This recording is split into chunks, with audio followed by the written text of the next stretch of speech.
Hey, wanna know how to switch the language in Genshin Impact? Well, you're in luck. In this video, I'll show you how you can play Genshin Impact in your mother tongue. So let's dive right in. First, fire up Genshin Impact. Once you're in the game, hit the ESC or escape button from your keyboard to bring up this menu. Then click on the settings icon here. Next, switch to the language tab. Then click here and select what you want your game language to be.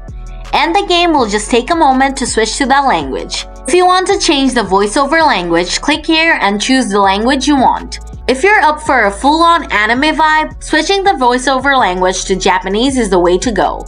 After that, this window will pop up. Click on Confirm to download the voice pack. Once it's downloaded, the voiceover language should be changed to the language you just chose. So that's how you change the game language and voiceover language in Genshin Impact on your computer. If the video was useful, please hit the like button. And if you want to see more Genshin Impact tips and tricks, subscribe to the channel. As always, thanks for watching.